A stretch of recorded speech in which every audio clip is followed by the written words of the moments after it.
तो हेलो बच्चों, नमस्कार। स्वागत है आपका फिर से एक नए वीडियो में। मेरा नाम है रविशंकर और आप सभी बच्चों का इस प्यारे से YouTube चैनल जिसका नाम है कैम क्रश पर बहुत बहुत स्वागत है।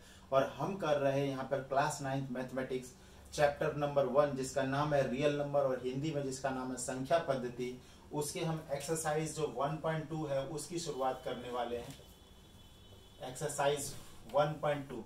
तो इसमें बेटा इसमें क्या है कि हमें नंबर लाइन पे रिप्रेजेंट करना है रूट वाली संख्याओं को। ठीक है, नंबर वाली लाइन पर रूट वाली संख्याओं को रिप्रेजेंट करना है, जैसे कि √2, √3, √5, ऐसे ही देख लो, जैसे √6, √8, √10, √11, √12।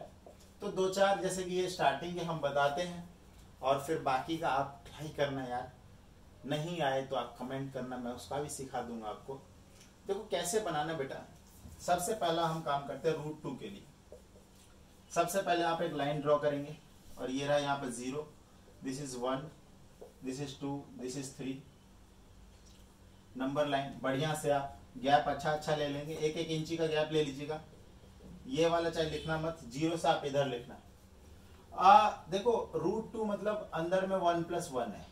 ठीक है, आप इस चीज को देखो।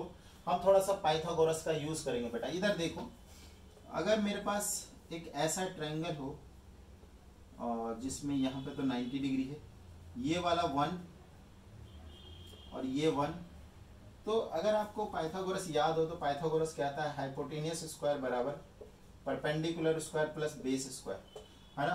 कर्ण का स्क्वायर बराबर लंब स्क्वायर प्लस में आधार का स्क्वायर। ठीक है, तो ये वाला जो अगर सॉल्व करोगे हाइपोटेनियस कितना आएगा, तो हाइपोटेनियस स्क्वायर बराबर 1 square plus 1 square, 1 + 1 2, h square बराबर 2। तो h की वैल्यू कितनी आएगी, √2 आएगी। तो ये वैल्यू आ जाती है √2। इसी चीज का हम बेटा यूज करेंगे।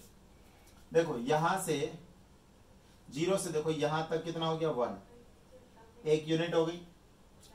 अब यहां से 90 डिग्री बनाते हुए 1 यूनिट और लेना, इतना ही लेना, इतना ये है, ये इसको इतना ऊपर, ये देखो 90 डिग्री का एंगल बनना चाहिए बेटा। यहाँ पे 90 डिग्री का, ये बेटा 90 डिग्री का कोण बनाना है आपको। और उसके बाद इस लाइन को और इस लाइन को आप जोड़ दो। ये वाला ये 1 है, तो ये भी कितना, ये 1 यूनिट है। ओके, ये 1 यूनिट, ये भी 1 यूनिट। अब क्या करना है, आपको लेना है आपका प्रकार, हिंदी में प्रकार, इंग्लिश में आपको लेना है कंपास। और आपको कंपास की नोक रखनी बेटा यहाँ पर ऐसे, और जो पेंसिल वाला जो हिस्सा है ना वो रखना यहाँ पर, और ऐसे इसको ड्रॉ करना है इस तरीके से। तो कहीं ना कहीं एक आर्क लगते हुए तुम्हें दिख रहा होगा ऐसे, ये चीज। तो बेटा जहां पे ये कट हुआ है ना, यही जो वैल्यू है ना, ये √2 की वैल्यू। समझ में आया। इसको एक काम करता हूं, अभी देखो इसको थोड़ा मैं छोटा करता हूं। ये बन गया हमारा √2 का। ये किसका बन गया, हमारा √2 का। अब जरा देखो यहां पर, देखो इधर √3 का देखो आप,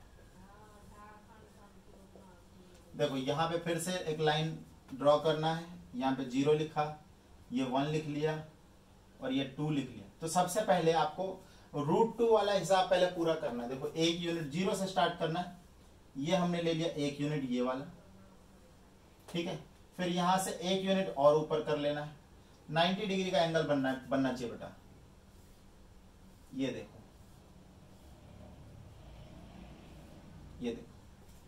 ये 1 यूनिट और ये भी 1 यूनिट, और इसको जोड़ दो। तो ये तो बन गया √2। अब यहां पे ध्यान दो, आर्क नहीं लगाना, आर्क लगाओगे तो फिर वो √2 का हो जाएगा जो अभी बनाया। √3 का कैसे बनेगा बेटा, ध्यान से देखना एक भाई। अगर समझ में नहीं आया तो वीडियो को पीछे करके फिर से देखो, बट इसको समझो जरा, बहुत इंपॉर्टेंट है, एग्जाम में आता है आपके। ये देखो यहाँ पे, इसको थोड़ा सा आप चाहे तो बड़ा कर लो, कोई दिक्कत नहीं पड़ेगी। ठीक है, एरो मत लगाना। उसके बाद यहाँ पे 90 डिग्री का एंगल बनाना है। इधर ये सीधी लाइन मान लेना, और डी को ना आप इस पे रखोगे और इस तरीके से आप 90 डिग्री का एंगल बनाते हुए आगे एक लाइन खींचोगे। 1 यूनिट कितना, इतना ही होना चाहिए भी। ये देखो 1 यूनिट होना चाहिए भी, ये वाला इतना। अगर 2 सेंटीमीटर का आपने 1 यूनिट लिया है तो 2 सेंटीमीटर होना चाहिए, 1 इंच का लिया तो 1 इंच होना चाहिए, मतलब जितना ये है उतना ही ये होना चाहिए और उतना ही ये होना चाहिए। फिर इसको अब जरा देखो, ये 90 डिग्री का एंगल है, इसको अगर ज्वाइन कर दोगे तो ये तो हाइपोटेनियस बनेगा, यस और नो? अरे बोलो, ये क्या बनेगा? √3 का हो जाएगा, ये हो जाएगा √3। तो ये √2, ये 1। अब देखो जैसे इसको सॉल्व करो, मान लो कि ये हाइपोटेनियस है, ये √2 का स्क्वायर हो जाएगा और ये 1 का स्क्वायर हो जाएगा, तो 2 + 1 3, तो h बराबर कितना हो जाएगा? √3। तो यहां से फिर जो कंपास की नोक है वो यहां रखनी है और इधर जो है पेंसिल रखना है और ऐसे इसको ज्वाइन कर देना है, ऐसे। ये देखो, ये आप आर्क लगाओगे तो बेटा ये √3 पे लगेगा। समझ में आया क्या? उसके बाद बेटा √4 का तो सीधा 2 ही हो जाएगा, तो उसको ये इतना ड्रामा करने की जरूरत नहीं है, ठीक है। उसके बाद आगे बढ़ते √5 का, ये वाला देखो, ये वाला √5। देखो √5 बेटा यहां पे बना देता हूं, यहां पे आप लोगों को दिख रहा है? एक बार मैं चेक कर लेता हूं दिख रहा है कि नहीं दिख रहा है। यस, दिख रहा है, आप लोगों को दिख रहा है, बहुत बढ़िया, बहुत बढ़िया। ये गंदा, आहा, ची, इसको सही से साफ कर देते हैं, मेरा बोर्ड गंदा हो गया रे। ठीक है, चल √5 थोड़ा सा इधर कर लेते हैं, थर्ड पे √5 को बेटा हम 4 + 1 लिख सकते हैं, ठीक है। अब 4 किसका होता है? 2 का रूट होता है। ध्यान से देखो, इधर इधर देखो, ये होगा 2 प्रॉपर। तो ये देखो, ये हो गया हमारा, लाइन ड्रॉ कर देंगे, 0 1 2 और 3, चलो यहाँ पे लिख देते हैं। इस बार ना यहां से स्टार्ट करना है और 2 यूनिट तक लेना है, पहले 2 यूनिट लेने बेटा, 2 यूनिट, ये यहां से लेके यहां तक 2 यूनिट लेनी है। ध्यान देना, 2 यूनिट इस बार लेनी है। पहले दोनों में 1-1 यूनिट लिए, इसमें 2 यूनिट लेनी है। उसके बाद क्या करना है, यहाँ पे 90 डिग्री का बनाना है और 1 यूनिट ऊपर ले जाना है, ये देखो इतना, 1 यूनिट, 90 डिग्री का एंगल, 1 यूनिट। और फिर क्या करना है, इसको जोड़ देना है, इसको जोड़ देना। उसके बाद इसको ओपन करके ऐसे, ठीक है, ये √5 का हो जाएगा, क्योंकि ये 1 यूनिट और ये 2 यूनिट। देखो h² बराबर 2² + 1² 5 आएगा और h की वैल्यू कितनी आ जाएगी? √5। तो ये √5 आ जाएगा। तो ये जो तुमने सर्कल जो ड्रॉ कर रहे हो, ये तो ये कितने पे लगेगा? ये √5 पे लगेगा। ध्यान देना मेरे प्यारे बच्चों, अगर आपको √6 का बोले तो आपको कुछ नहीं करना, यहां से फिर से 1 यूनिट और ऊपर ले जाना है, ठीक है, ये वाला, और फिर इसको ज्वाइन कर देना है, ये हो जाएगा √6। फिर कंपास इतना खोल के ऐसे यहां पर ये कट लगेगा √6 का। फिर √7 का अगर बोले तो √7 का फिर यहां से 1 यूनिट और इधर, और ये यहां से इसको जोड़ देंगे ऐसे, ये बन जाएगा √7 और फिर ये जो है ये चीज हो जाएगी √7। ऐसे √8 का और आगे, ठीक है। √8 का सिखाऊं क्या? अरे बोलो, कमेंट वमेंट कर देना बेटा एक आधा। और अगर कोई एक्स्ट्रा ही हो कि सर इसका सिखाओ थोड़ा सा बड़े से नंबर का, वो भी आप कमेंट कर सकते हो, मैं वो भी बना के दिखा दूंगा। अभी जो है ना, मैं √8 का आप लोगों को बनाना सिखाता हूं। देखो ये कैसे होता है, कहाँ है मेरा डस्टर? ये रहा।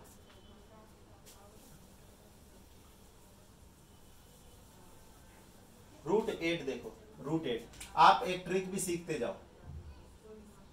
ये हो गया चौथा।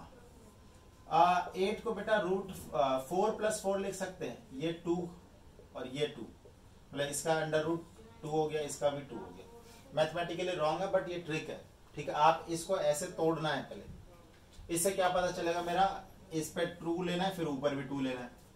ध्यान से देखो, ये मैंने नंबर लाइन ड्रॉ किया, 0 1 2।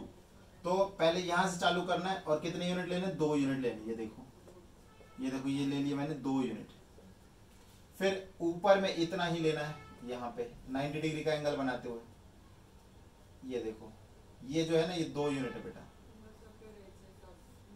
देखो उसके बाद ये कितना आ जाएगा, जरा ध्यान से देखो, ये एच स्क्वायर कितना आ जाएगा, ये 2 का स्क्वायर प्लस में फिर 2 का स्क्वायर, मतलब ये परपेंडिकुलर और बेस, अरे आधार और लंब, कर्ण निकाल रहे, Karna Karna Karna Karna, H hypotenuse, English भी सीखो। 2 का स्क्वायर 4, 2 का स्क्वायर 4, 8, एच स्क्वायर 8, तो एच की वैल्यू कितनी आ गई, √8, एच की वैल्यू कितनी आ गई, √8 आ गई। तो ये वैल्यू हो जाएगा हमारा √8। उसके बाद कंपास, यहाँ पे नोक रखनी है कंपास की, ध्यान देना, यहाँ पे नीडल रखनी है और पेंसिल वाला पार्ट यहाँ रखना, और बेटा इसको ऐसे, ये हो जाएगा हमारा √8 का 9, √9 तो सीधा सीधा 3 होता है, ठीक है। उसके बाद बेटा इतना काफी आपके एग्जाम के पॉइंट ऑफ व्यू से, इससे ज्यादा कुछ नहीं पूछने वाला है। देखो हमने √2 कर लिया, √3 कर लिया, √5 कर लिया, और √6 कर लिया, √7 कर लिया, √8 भी कर लिया, बस इतना काफी है, ठीक है। फिर भी अगर एक आध करवाना हो तो आप बता दीजिएगा कमेंट करके। एक्सरसाइज 1.2 में अगर बेटा अगर जाए तो एक तो यही सब आपको ड्रॉ करके दिखाना है। उसके बाद देखो एक्सरसाइज 1.2 में 1-2 क्वेश्चन है, तो वो भी जरा मैं डिस्कस कर ही देता हूँ, यहाँ पे बने रहो आप, बहुत बेहतरीन एक्सरसाइज है। पहला क्वेश्चन वही है, ट्रू एंड फॉल्स बताना है, कारण के साथ उत्तर भी देना है। प्रत्येक रैशनल नंबर एक रियल नंबर, हाँ ये सही है, एकदम ट्रू बात है, एकदम ट्रू है। देखो कैसे ट्रू है, इस चीज को जरा समझो, बोर्ड पे दिख रहा है, हाँ जी आपको दिख रहा है। मैं एक काम करता हूँ, मैं ये √3 वाला मिटा देता हूँ। चलिए बेटा देखिए तो क्या कह रहा है कि देखिए वास्तविक संख्या, जो रियल नंबर है ना, पहली वाली वीडियो अगर आप देखोगे तो ये सब आपको मिलेगा। रियल नंबर दैट इज वास्तविक संख्या, इसमें देखो कुछ नंबर रैशनल होती है, कुछ नंबर इरेशनल होती है। मतलब मैं ये कह सकता हूं कि सभी परिमेय संख्या वास्तविक संख्या है, सभी अपरिमेय संख्या वास्तविक संख्या है। तो इसने क्या बोला है कि सभी अपरिमेय संख्या एक वास्तविक संख्या, मतलब इरेशनल मतलब बेटा अपरिमेय, कि all irrational number is a real number, एकदम ट्रू बात है, सही बात है बेटा। तो फर्स्ट का जो फर्स्ट पार्ट है वो ट्रू है। चलिए सेकंड पार्ट देखते हैं। नंबर लाइन का देखो तो √m के रूप में लिखा, हाँ देखो नंबर लाइन पे ये जो है ना √m, रूट में कोई भी वैल्यू हम रिप्रेजेंट कर सकते हैं ऑन दी नंबर लाइन। अभी तुम्हारे सामने प्रत्यक्ष है कि हम देखो √1 को रिप्रेजेंट कर सकते हैं, क्योंकि ये तो 1 ही होता है। √2, √3, √4, √5, √6 सब तो कर ही दिए। इसके बाद आपके दिमाग में आ रहा हो सर पॉइंट वाले नंबर, तो बेटा पॉइंट वाले नंबर भी हम करके दिखाएंगे आगे चल के, कि पॉइंट वाले नंबर को रूट में है और पॉइंट में है, ये कैसे नंबर लाइन पे रिप्रेजेंट करते हैं, आगे चल के ये चीज मैं बताऊंगा। अभी के लिए आप समझ जाओ कि नंबर लाइन पे जितने भी पॉइंट्स होते हैं सबको मैं √m के फॉर्म में लिख सकता हूँ। तो is it this is true बेटा, ये सही है, सत्य है।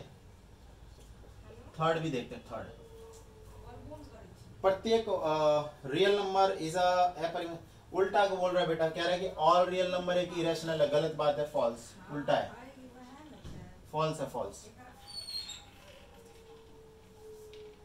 उसके बाद सेकंड क्वेश्चन है। सेकंड क्वेश्चन आपको ना रीजन भी देना है, तो आप ऐसा ना है कि आप सिर्फ ट्रू फॉल्स याद कर लो, आप प्रॉपर उसका रीजन भी आप कॉपी पे लिख सकते हैं, ठीक है। जो मैं आपको शॉर्ट में बता रहा हूँ तो बेटा इसको आप एक्सप्लेन करके अपनी कॉपी में लिखिए, सो दैट कि आपको समझ में आनी चाहिए। देखो मुझे तो आती है सारी चीजें, मेन है कि आपको समझ में आनी चाहिए। आपने जो एक्सप्लेनेशन किया है वो टीचर को समझ में आना चाहिए, then only you will get the marks, तभी आपको मार्क्स मिलेंगे। क्या सभी पॉजिटिव इंटीजर के वर्गमूल अपरिमेय होते हैं? देखो अगर मैं सभी पॉजिटिव इंटीजर, एक मैं एग्जांपल लूं, पॉजिटिव इंटीजर मतलब धनात्मक पूर्णांक, √9 क्या पॉजिटिव इंटीजर है, और इसका स्क्वायर रूट तो 3 होता है, जो कि क्या है, एक रैशनल नंबर है, जो कि एक परिमेय संख्या है। तो ये तो बात तो गलत होगी। क्या कह रहा है, सभी, क्या सभी धनात्मक पूर्णांकों के वर्गमूल अपरिमेय होते? यदि नहीं तो आंसर है नो, आंसर है नो, क्योंकि सभी पॉजिटिव इंटीजर के जो पूर्ण सभी पॉजिटिव इंटीजर के जो स्क्वायर रूट होते हैं वो अपरिमेय नहीं होते, परिमेय भी होते हैं, रैशनल नंबर भी होते हैं, इरेशनल भी होते हैं। जैसे रूट 8 ले लेता ना, फिर ये इरेशनल है, ये इरेशनल होता। तो बेटा कुछ रैशनल भी होते, कुछ इरेशनल भी होते, तो हम कोई ऐसा एकदम एक्यूरेट नहीं बोल सकते कि हाँ ये होगा ही होगा अपरिमेय, दैट इज नॉट ट्रू।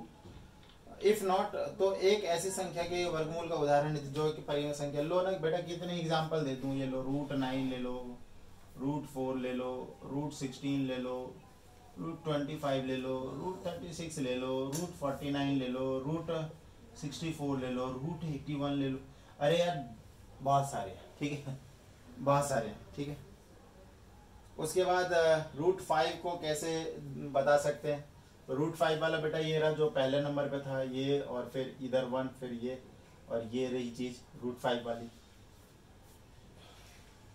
उसके बाद क्वेश्चन नंबर 4 में एक्टिविटी है, तो उसमें पूरा का पूरा एक सर्कल ही बनाना है। Root 2, then root 3, root 4, root 5, root 6, ऐसे पूरा सर्कल घुमा देना। वो तो एक्टिविटी का काम है, वो आपके स्कूल में करवाए जाएंगे। तो फिलहाल के लिए इतना ही। आगे का मसाला जानने के लिए इस चैप्टर में और क्या बचा है, बने रहिए आपके प्रिय सर रवि सर के साथ में और सीखते रहिए, नोट्स बनाते रहिए और परचम ले रहिए। धन्यवाद।